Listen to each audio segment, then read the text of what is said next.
ሰላም ሰላም፣ ጤና ይስጥልን ውድ የጋት ሚዲያ ቤተሰቦች እንደያላችሁበት ሀገር የሰዓት አቆጣጠር እንደምን አላችሁ? እንደምን ቆያችሁ? የታህሳስ 21 2018 የጋት ዕለታዊ አጫጭር መረጃዎች ከዚህ እንደሚከተለው ወደ እናንተ አደርሳለሁ።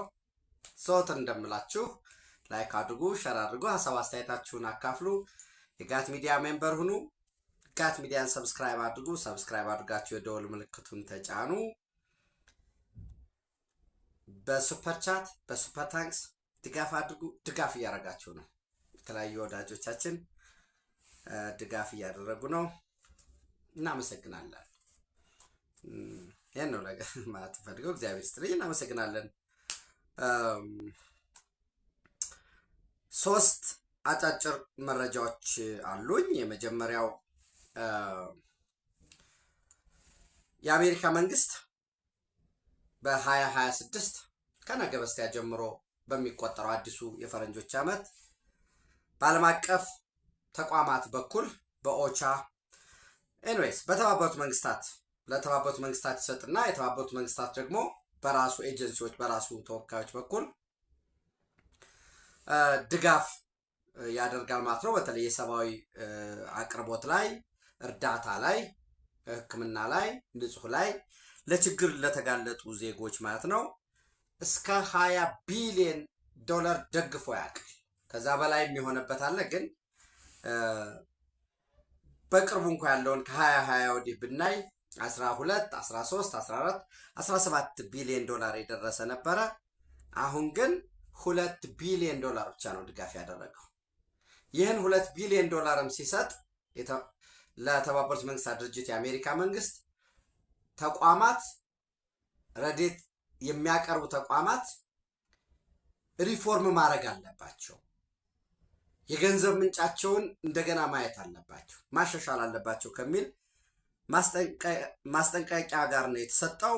እንግዲህ ለ17 አገራት ሲፈቀድ በዚህ ውስጥ ኢትዮጵያ ተካታለች፣ ደቡብ ሱዳን፣ ዩክሬን። በነገራችን ላይ ቮሎዲሚር ዜሌንስኪ ማለት ይሄ ነው። ያን የዳቦ ቅርጫት የነበረ ሀገር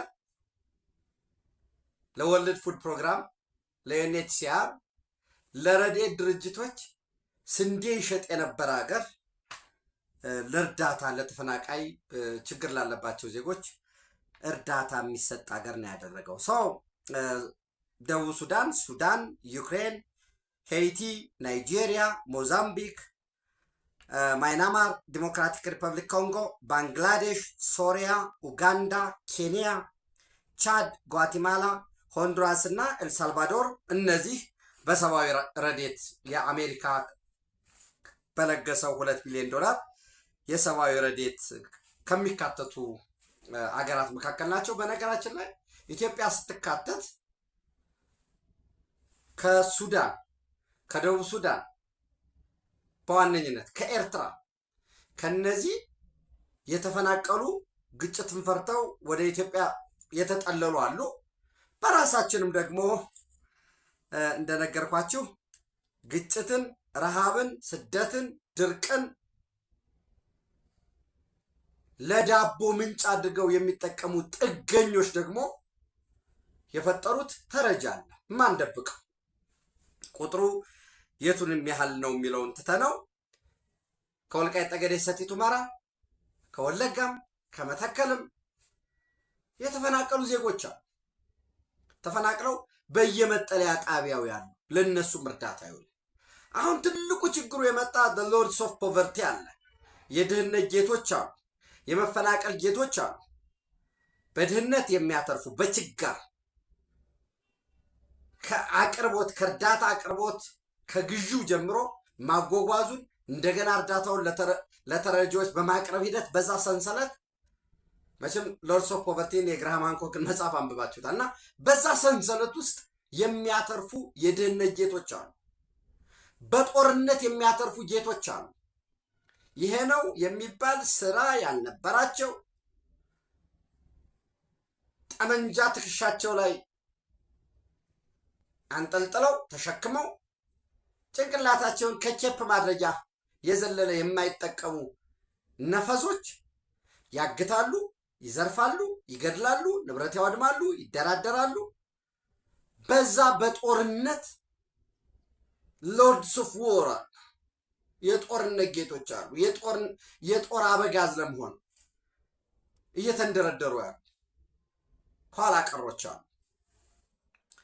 በተመሳሳይ ተፈናቃዮች ይመለሱ ሲባል አይመለሱም የሚሉ ፖለቲካሊ ሆስቴጅ አረው። ትግራይ በኩል ሲሄዱ ህወሓት የለም ያለንበት ሁኔታ የከፋ ነው፣ ችግር ላይ ነን፣ ነገር ግን ውድብን ህወሓትን ሳንዛ እንሄድም አሉ ብላ የምትመጻደቅ ኋላ ቀር ደንቆሮ ህዝቡ ጣለበት። ያን ታታሪ ህዝብ እኔ ለፖለቲካል ኮሬክትነስ ብጨነቅ ሰው ነኝ ብዬ አላምንም ፐርሰናሊ። ያ ተራሮችን ቧጦ ታምር የሚያሳይ ስራ መስራት የሚችል የቴክኒክም እውቀት ያለው ታታሪ የሆነ ካፒታል መፍጠር የሚችል የሚቆጥብ ጠንካራውን የትግራይ ህዝብ ተመጽዋች አደረገችው። ተመጽዋች አድርገው እኮ ደግሞ ብታበቃ ጥሩ አንድ ነገር ትመጻደቅበታለች። ወርልድ ፉድ ፕሮግራም ራሱ ያጋለጠው በቤተሰብ ፐር ሃውስሆልድ 200 ብር ለህወሓት 50ኛ ዓመት ማክበር ያዋጡ ያላዋጡትን አስገድደው የህወሓት ተፈናቅለው መጠለያ ጣቢያ ነው ያሉ። የአባልነት ክፍያ ክፈል ብለው አልከፍልም ያለን የለኝም፣ አሁን ወደፊት ሲኖር ሰርቼ ከፍላለሁ፣ ወደ ቤት መልሱኝ፣ ከኔ ከራሴ ከልጆች አልፎ ለሌላም የስራ ዕድል የምፈጥር ሰው ነበርኩኝ። ማሽላ ዘራ ነበር፣ በቆሎ ዘራ ነበር፣ ሰሊጥ ነበረኝ፣ የጓሮ አትክልት የነበረኝ እንስሳ የነበረኝ ሰው ትርፍ አምራች ነበርኩ። አሁን ለህወሓት የምከፍለው የለኝም ያለን ሰው ውጣ ከካምፕ ብለው ፕላስቲኩን አፍርሰው ነው ያባረሩት። እነዚህ የዘመን ርኩሶች ደመኛ የኢትዮጵያ ጠላቶች መርቀው የሰጡ ረጅም የቀይ ባህር ጠረፍን መርቀው የሰጡ ትናንት ሻቢያ ጄኖሳይድ ፈጸመብን፣ ጀሪካ ሳይቀር ዘረፈን፣ ጋብዞ አስጨፈጨፈን ይሉት የነበረውን አንዳንድ የዕድሜ ለፕሪቶሪያ ሰላም ስምምነት ገመናቸው በአደባባይ ወጥቶ ትዕዛዝ የሚቀበሉት ከአስመራ ልጆቻቸውን የአስመራ ፓስፖርት እያስወጡ እየሸኙ ነው። በፖርት ሱዳን በኩልም ከአስመራም ወደ ኡጋንዳ፣ ከኡጋንዳ አድርገው ደግሞ እየሸኙ ነው ወደ ተለያየ ሀገር፣ የተለያየ ቪዛ በተለያየ መንገድ እያገኙ እዚያው ሽሬ ህጻጽ ጎን በኪሎ ሜትር ርቀት በቢሊዮን ዶላር የተለያዩ ሀገራትን ስም መጥራት ያን ያህል የተለያየ ሀገራት የማዕድን አልሚዎችን እጅግ ውድ የሆኑ ማሽኖችን ወስደው በቢሊዮን ወርቅ ያወጣሉ። እዛው ደግሞ ወዳጆች በጣም እኮ በጣም የምታዝኑት እዚያው ህጻጽ ደግሞ 15 ኪሎ ግራም የማሽላ ዱቄት 15 ኪሎ ግራም የማሽላ ዱቄት 1.5 ኪሎ ግራም ጥራጥሬ ሩዝ፣ በአብዛኛው ሩዝ 0.45 ኪሎ ግራም ዘይት፣ ያው 1 ሊትር ዘይት ወደ 900 ሚሊግራም አካባቢ ነው። ግማሽ ሊትር ዘይት ለአንድ ቤተሰብ ለአንድ ሰው። ከዚችም አሁን አስቡ ከ15 ኪሎ የማሽላ ዱቄት ከ1.5 ኪሎ ግራም ጥራጥሬ ከግማሽ ሊትር ዘይት ይችንም ደግሞ ይነጥቁታል። ይችንም ሰው ትናንት ይሰራበት የነበረው እርፍ ሞፈር ይጨብጥበት የነበረው በተለያየ ተግባር ይሰራበት የነበረው የእጁ ከሰውነቱ ተጣብቋል። ለልመናም ለመዘርጋት ከብዶታል። ከዚህም ግን ከጉረሮ ነጥቀው ደግሞ ይበሉበታል። ይህንን የሚበሉበትን የሚነግዱበትን አንድ ሀገር ራሱ ሶማሊያ 100,000 ወታደር ለማድረስ ነው እየሰራች ያለችው።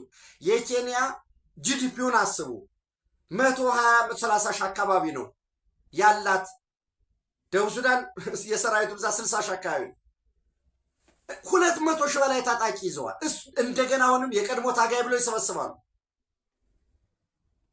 በዲዲአር የወጣውን ይሰበስባሉ። ውድብ ትቅደምት አለች ተባለ ብለው ሽሬ ላይም አክሱም ላይም በየቦታ የሰበሰቡትን ገንዘብ ደግሞ እንደገና ራሱ ጥሬ ገንዘቡንም ያሸሻሉ። በብላክ ማርኬት ደግሞ ዶላር ይገዙበታል።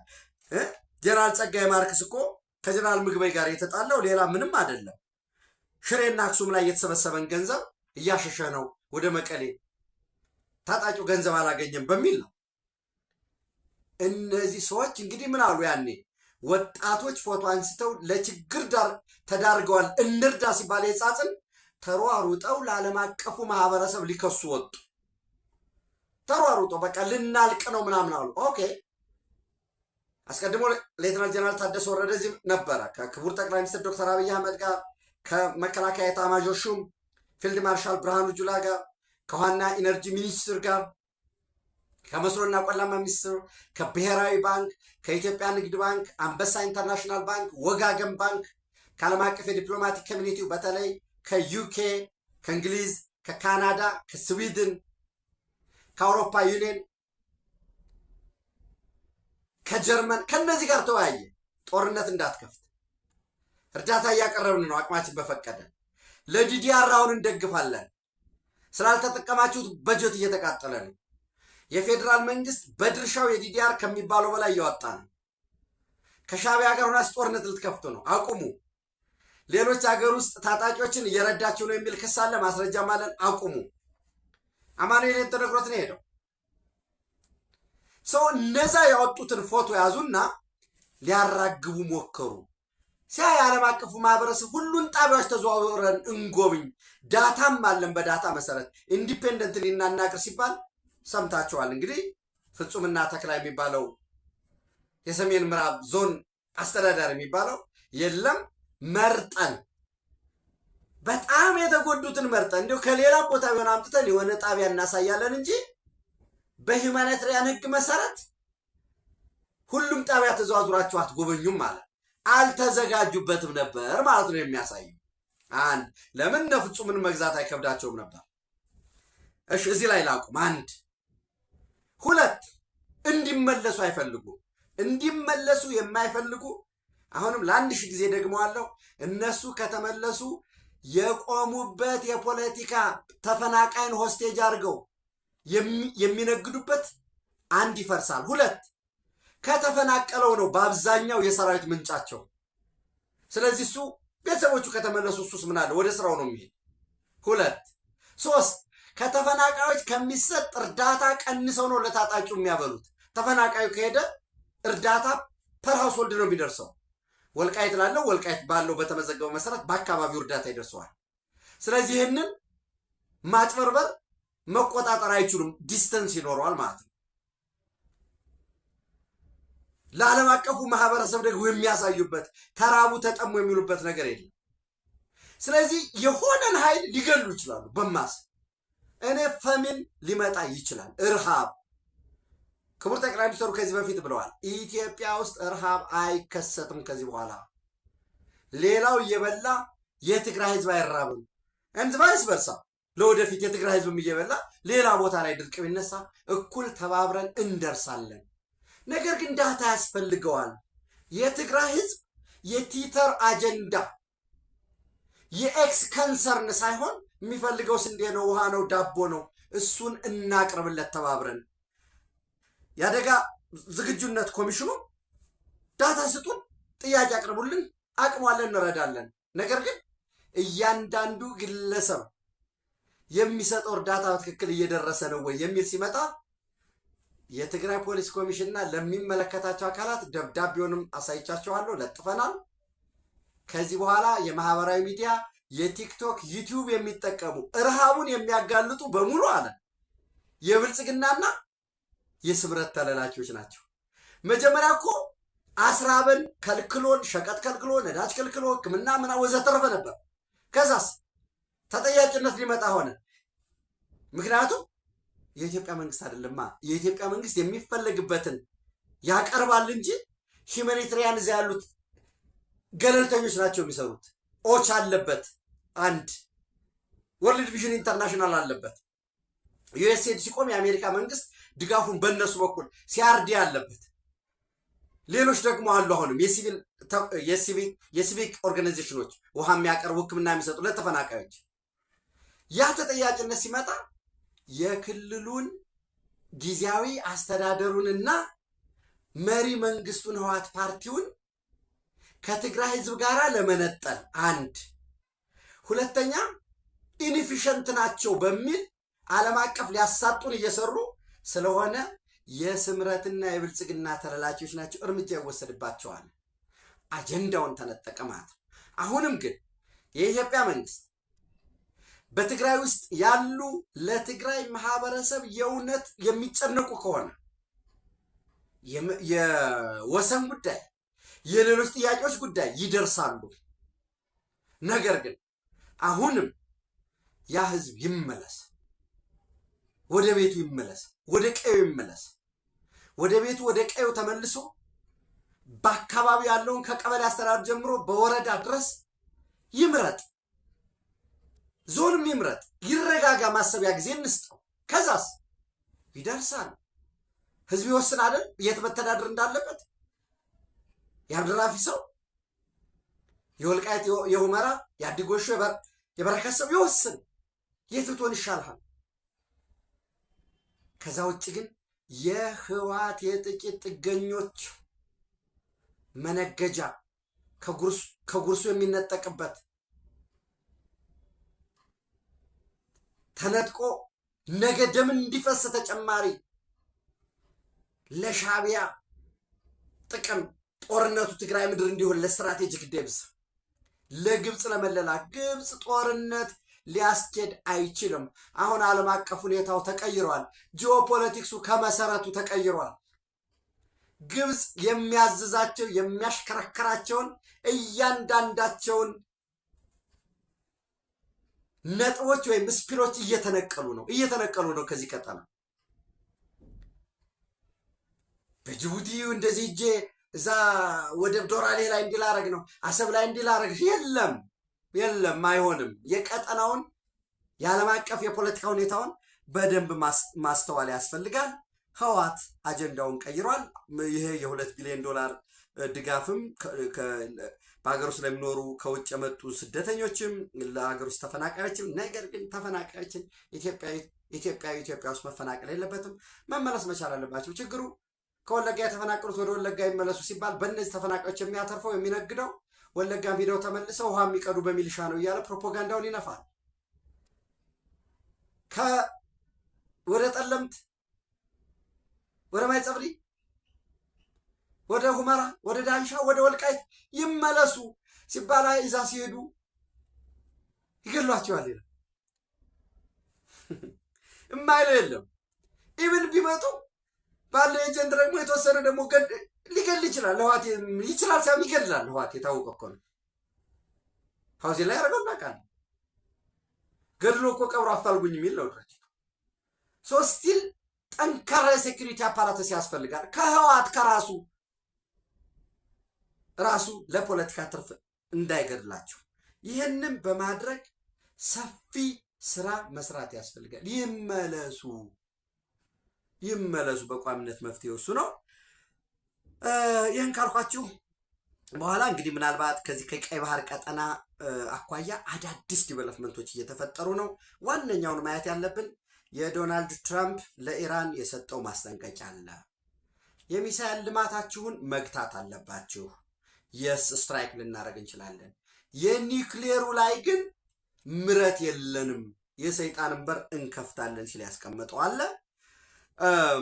ከዛ ባለፈ በዚህ ቀጠና ውስጥ በቀይ ባህር ቀጠና ሽብርተኝነትን የመዋጋት የአሜሪካን እና የአጋሮቿን ብሔራዊ ጥቅም የማስጠበቅ ሄጅሞኒ፣ የቀጠናው የበላይነት ደጋግመን ያልነው የጂኦፖለቲካል የበላይነቱ ወሳኝ የሆኑ በዚህ በስትራቴጂክ ፖርት ላይ ወሳኝ የሆነው ኤላይት ወደብ የሚባለው እኮ የእስራኤል ወደብ እኮ አሁን ከስራ ውጭ ሆኗል ሙሉ ለሙሉ። ምክንያቱም ሀውቲዎች ይዛሉ በሚል ከሀውቲ ጀርባ እንግዲህ ኢራን አለ። በሚሰጣቸው በቃ ፐርፌክት ፕሪሳይስ የሆነ መረጃ ይሰጣቸዋል። ፕሪሲሽን ደግሞ ሃይ ፕሪሲሽን ባላቸው ደግሞ ሚሳይሎች፣ ድሮኖች ደግሞ ይመታሉ። ስለዚህ ወደ እስራኤል የሚሄድ መርከብ የለም፣ ይመታል። መነሻውን ከእስራኤል ያደርግም ይመታል። ኤላይት ወደብ ኦልሞስት ባንክራፕት ሆኗል። ሌሎችም የእስራኤል ወደቦች በዚህ ምክንያት ወሳኝ በሆነው የንግድ መስመር እስራኤልና ምዕራባውያን ጥቅሞቻቸውን ማስጠበቅ ይፈልጋሉ። ዘን ከዛም ባለፈ ቀጠናዊ ተጽዕኖ ለመፍጠር መረጃ መሰብሰብ ወደምትፈልገው፣ ለምሳሌ ወደ ኢራን ከሆነ ወደ ኢራን የሚሄዱ መርከቦች ምንድን ናቸው፣ ከኢራን የሚነሱ የሚለውን የኦሽን ኢንቴሊጀንስ መረጃ ለመሰብሰብ በዚህ የምዕራባውያን ጥቅምን ወሳኝ በሆነበት ቀጠና ላይ የመን ላይ አዲስ የይዋጣልን የንለካካ ግጭት ዲቨሎፕ እያደረገ ነው። እንግዲህ ደጋግሜ ማህበራዊ ሚዲያ ላይም ለመጻፍ ሞክሬያለሁ። የመን በ22 ሜይ 1990 ነው አንድ የሆነው። እኛ በ1990 በኢትዮጵያ በ1982 ህወሓት ከሻዕቢያ ጋር ሆኖ ኤርትራን ገንጥሎ ኢትዮጵያን ማለት ሌሎች በቀጠናው እየተዋሃዱ በአካባቢ በቀይ ባህር ቀጠና የኛ ባንዳዎች ግን ሁለት ኢትዮጵያዊ ባንዳዎች ግን ለፈርዖኖች አድረው ሀገራቸውን ለመገንጠል ይመክሩ ነበር። ኤንዌይስ እንግዲህ በ22 ሜይ 1990 አሊ አብደላህ ሳላህ ያው በ2017 ነው የሞተው ታስታውሳላችሁ። ዲሰምበር 4 2017 መጀመሪያ ከሀውቲ ጋር ህብረት ነበረው። ከዛ ከሀውቲ ጋር ህብረት አለኝ ያለው ሰው ሁኔታውን አየና ኢትዮጵያ ውስጥም ነበረ ኤንዌይስ በወቅቱ። ከዛ በኋላ ተመልሶ ሄደና ሀውቲዎችን ዲፌክት አድርጎ ኤስቲሲ ሳውዘርን ትራንዚሽን ካውንስል የሚባለውን ከነሱ ጋር ነኝ፣ ከሳውዲ አረቢያ ከዩናይትድ አረብ ኤሚሬት ከነዚህ ጋር ነኝ የሚል መግለጫ ሰጠ። እሱን ተከትሎ ነው አሳሲኔት ያደረጉት። ዘን ኤንዌይስ ከ1990 እስከ 2017 ለ27 ዓመት ኦልሞስት ማለት 27 ዓመትም እንኳን አይደርስም፣ ቀደም ብሎ ነው ወደ 11 ላይ ነው መፈንቅለ መንግስት ያደረጉበት። ዞሮ ዞሮ አንድ ሆነ። ይህ አንድ ሲሆን ደቡባዊ የመን ከ1893 እስከ 1967 ድረስ በዩናይትድ ኪንግደም ውስጥ የነበረ ነው። ልክ ሶማሌላንድ የኤደን ኦሽንን የምታዋስን ወዲህ ማዶ በእንግሊዝ ውስጥ እንደነበረችው ወዲያ ማዶ ደግሞ ደቡባዊ የመን የሚባለው ነው። ሞሮለስ ምዕራባዊ ነው ካልቸራቸው፣ ለዘብተኛ ናቸው። የዲሞክራቲክ ኤክሰርሳይዝ አለ እንትኑም ይሄ ኖስታልጂያውም ከእንግሊዝ ጋር ያለን ወይ ወታደሩ ሆኖ የሄደ በተለያየ መንገድ እንግሊዝ ጋር ባደረገችው በተለያየ የተሳተፈ ማለት ትስስሩም የቢዝነስ ኦሪየንቴሽኑም ትስስሩም ከዩናይትድ ኪንግደም ጋር ነው። ወራስ የሰሜን የመኑ ደግሞ በቱርክ ውስጥ በኦቶማን ኢምፓየር ውስጥ የነበረ ነው። ይሄ በኦቶማን ኢምፓየር የነበረው ከነማን ጋር ይገናኛል? ከፍልስጤም ጋር ይገናኛል። ራሱ ያው እንግዲህ ፍልስጤም እስራኤል የነበረበት ማለት ነው። እስራኤል በኋላ ሲወጣ አይደለ የሮዝ ቻይልድ የሚመጣው እንግሊዝ በኋላ ያፈራረመቻቸው እነዛ ሁሉ ይመጣሉ። ሰው ይሄኛው ሰሜናዊ የመኑ በ1918 የኦቶማን ኢምፓየር ኮላፕስ ሲያደርግ ኢንዲፔንደንት የሆነ ሞር ኦፍ አረቢክ የሆነ ካልቸር ያለው ከቱርክ ጋር ከፍልስጤም ጋር ከኦቶማን ተርክሽ ጋር ያለው ግንኙነት እዚህ ሶሪያ ጋር ኢራቅ ጋር አካባቢ ግንኙነት ያለው ነገር ግን ይሄ ሁለቱ አረብ ሶሻሊዝም ስለነበረ በ1990 የቆየውን ያንን ያዙና አንድ ጠንካራ ሀገር መፍጠር አለብን በሚል መቀመጫውን ሰንዓ ያደረገ አስቀድሞ የሰሜን የመን ፕሬዝዳንት የነበረው አሊ አብዱላህ ሳላህ የሁለቱ መሪ የሆነበት ነው። ሰው ሁለቱ ሰሜን አሁን የመን ላይ ዛሬ ላይ 4-5 ታጣቂ ቡድን አለ። አንደኛው ቡድን ሀውቲ ነው ወይንም ራሱን አንሳር አላህ ብሎ የጌታ ያላህ ተከላካይ ያላህ ጠባቂ አንሳር አላህ ብሎ የሚጠራው አለ። ይሄ በአብዛኛው መቀመጫውን የመን ሰንዓ አድርጎ ለፍልስጤሞች የሚቆም ከሶሪያ ጋር አለው የሚል ከኢራን ጋር የሚተባበር ከኢራንም ድጋፍ የሚያገኝ ኖስተልጂያው በኦቶማን ኤምፓየር በኦቶማን ተርኪሽ ኤምፓየር ያለው አፍሌትድ የሚሆነ ለተርኪ ነው። ሰንዓ ነው መቀመጫው። ሁለተኛ አይኤስአይኤስ የመን የሚባላል። ይሄ አይኤስአይኤስ የመን ከሀውቲም ጋር ይገናኛል። አይኤስአይኤስ የመን ከአልሸባብ ጋርም እና ከአይኤስአይኤስ ሶማሊያ ጋርም ይገናኛል። ወዲህ ማዶ ተሻግሮ ደቡባዊ ሶማሊያ ወይም የጣሊያን ሶማሊያ አካባቢ ባለው በተለይ ሚድል ሸበሌን ይዞ ወደ ጋልምዱግ አካባቢ ባለው እና አልማስካድ የሚባል ተራራ አካባቢ ላይ ባለው አሁን ፑንትላንዶች በጣም እያጠሩት ባለው አካባቢ የሚንቀሳቀስ አይናል። ሁለተኛው ሶስተኛ ህጋዊ የሆነው መንግስት በራሽድ አልአልሚ የሚመራው አልማሽክ ፓላስ የሚባለው ላይ ደቡባዊ የመን ወይም ኤደን ላይ የተቀመጠው አለ። አሁን የሆነው ምንድን ነው? ይሄ ሄድኳርተሩን አልማሽክ ፓላስ አደን ላይ ያደረገው ኃይል 7 አፕሪል 2022 ላይ ነው የተመሰረተው። ይህ ኃይል ወደ 8 ሜምበሮች አሉ። 8 አንዱ ኤስቲሲ ነው፣ ሳውዘርን ትራንዚሽን ካውንስል። ማን ይደግፈው ነበር? መጀመሪያ ሳውዲ አረቢያም ዩናይትድ አረብ ኤሚሬትም ድጋፍ ያደርጉለት ነበር። ኢቭን ግብፅም ይደግፈው ነበር። ግብፅም ገብቶ ተሸንፎ ነው የወጣው። ከዛስ ምን ሆነ? ላይኛውን ሀውቲንም ጠራርገው ልክ አንድ ማድረግ ተፈልጎ ነበር፣ አልሆነም። የሀውቲ ታጣቂዎች የአይኤስአይኤስ የመን አይኤስአይኤስ ዋይ የሚባለው ሌሎች ደግሞ በየአካባቢው ያሉ የጎሳ ታጣቂዎች አሉ። በዚህ ምክንያት የሰሜናዊ የመኑ ተገንጥሎ ቀርቶ ከኦቶማን ተርክሽ ጋር አፍሌትድ የሆነው ለፍልስጤም ስል ነው እስራኤል ላይ ጥቃት የምፈጽመው በምዕራባውያን ላይ እንማረገው የሚለው በተደጋጋሚ አልሆደድ ወደብን ጨምሮ የሚደበደበው ኃይል ተገንጥሎ ቀረ። ኤስቲሲ ኤደን ላይ ያለው ኤስቲሲ አባል የነበረበት አፈነገጠና ወጣ።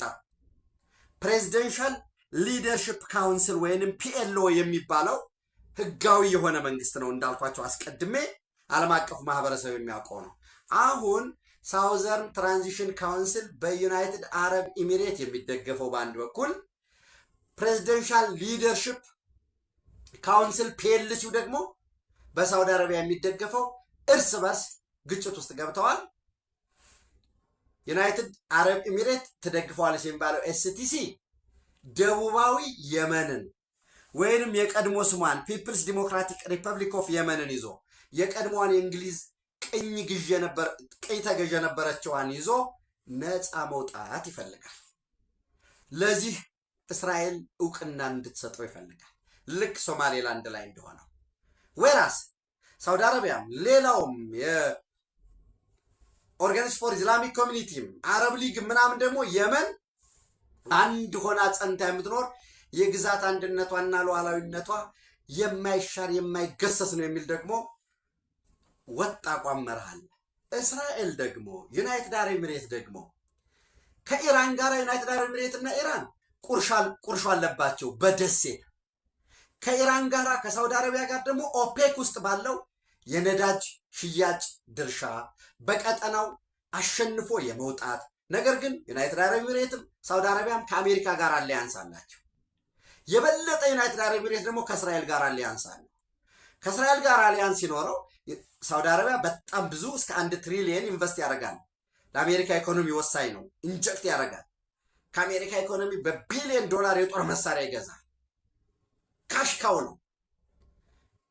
የሳውዲ አረቢያ ነዳጅ በዶላር እንዲሸጥ በተገባው ስምምነት መሰረት ፔትሮ ዶላር ለአሜሪካ ሰጥቶ የአሜሪካን ኢኮኖሚ እየደገፈ ያለ የቀጠናዊ ጉዳዮች አሉ። በዚህ ቀጠና ግን የበለጠ ጎልቶ ለመውጣት በሚደረገው ጥረት ሁለቱም ኃይሎች ለመፈታተሽ የሞከሩ ነው። ሳውዲ አረቢያ ሳውዘርን ትራንዚሽን ካውንስል ዩናይትድ አረብ ኤሚሬት በምትደግፈው ላይ ኃይል ላይ የአየር ድብደባ አድርጋለች። የዚህ ኮምባት ቬክሎች ወይንም ወታደራዊ ተሽከርካሪዎች ላይ ጉዳት ደርሷል። ከዛም ባለፈ ዩናይትድ አረብ ኤሚሬት ሳውዘርን ትራንዚሽን ካውንስልን ትደግፋለች ብላ በአደባባይ መግለጫ አውጥታለች። ዩናይትድ አረብ ኤሚሬት ደግሞ መከፋቷን ቅሬታዋን እየገለጸች ነው። ዞሮ ዞሮ ዩናይትድ አረብ ኤሚሬት እና ሳውዲ አረቢያ ወደ ግጭት የሚገቡ ከሆነ አሜሪካም እስራኤልም የግጭቱ አንድ አካል ስለሚሆኑ ወደ ግጭት እንዳይገቡ ጥረት ይደረጋል። ሆፕፉሊ አይዋጉም። ግን ደቡባዊ የመን ኢንዲፔንደንት የመሆን እድሉ በተራዘመ ሁኔታ ከፍ ያለ ነው የሚሆነው። ለምን? ሀውቲን መፋለም ያስፈልጋል። ሀውቲን ለመፋለም ደግሞ ደቡባዊ የመን ከተያዘ አለቀ፣ ለብቻው ተገንጥሎ ይቀራል ማለት ነው። ልክ ሄዝቦላን መቁረጥ እንደቻለችው እስራኤል ሐማስንም በአስቸኳይ መሳሪያ ማውረድ አለበት ብሏል ዶናልድ ትራምፕ። እንግዲህ እስራኤል በትክክል በተቀመጠው የሰላም ስምምነት አግባብ አክት እያደረገች ነው የሚለው የተቀመጠው እንዳለ ሆኖ ማለት ነው። በዚህ ሁሉ መሃል የቀጠናው ጂኦፖለቲካ እየተቀየረ ነው። በሆነ ቦታ ስትሳሳብ የሆነ ቦታ በአንድ ጉዳይ ላይ ከሆነ አሊያንስ ቢኖርህ የሆነ ቦታ ላይ ደግሞ ከሌላ አሊያንስ ይኖራል። በዚህ ሁሉ መሃል ግብፅ አለኝ የምትለው ስፒሎቿ በሙሉ ወይንም ይሄ ለቨሬጆቿ እየተነቀሉ ነው የወጡ። የኢትዮጵያ የፖለቲካ ኩስመና ህዳሴ ግድቡን ጨርሰን ሪባን የቆረጥን ቀን ጉባ ተራራ ስር ነው የተቀበረው። ጉባ የጉምዝ ቋንቋ ነው። ትርጉሙም የብርሃን ተራራ ማለት ነው። ከዛ ከጉባ ስር ስምን መላክ ያወጣዋል አይደል እንዴ? አንዳንዴ ጉባ የጉምዝ ቋንቋ ነው። ስሙ ምንድን ነው? ብርሃን ማለት ነው። የብርሃን ተራራ ማለት ነው። ከጉባ ተራራ ብርሃን ወጥቷል። ያ ብርሃን የጂኦፖለቲካ ኩስመናችንን ለአንዴና ለመጨረሻ ጊዜ ቀብሮታል። እና ይሄ እውነት እንደተጠበቀ ሆኖ ግብፃውያን ግን በህዝባቸው መካከል ጎልቶ ለመታየት የግብፅ ህዝብ ጠባቂ እንደሆኑ አሁንም የአረቡ ዓለም የመካከለኛው ምስራቅ የቀይ ባህር ቀጠና መሪ መስለው ለመታየት እንግዲህ ሁለት ተፋሰስ አለው ናይል። አንደኛው የምስራቅ ናይል የሚባለው ነው። ሌላኛው ደግሞ የደቡብ የሚባለው ነው። ኢትዮጵያ ነች እንግዲህ 70% 70 እንዲሁ ሌላው እኮ ዝም ብሎ ዜሮ እኮ ነው። የኛ 80-90% ነው። ግድ የለም እና ኢትዮጵያ እኛን ሳታስፈቅድ ግብፅን ነው። እኔ አሁን አንዳንድ ጊዜ ይገርመኛል። ኖ ሞር ዳምስ ኦን ናይል ዊዛውት አወር አፕሮቫል።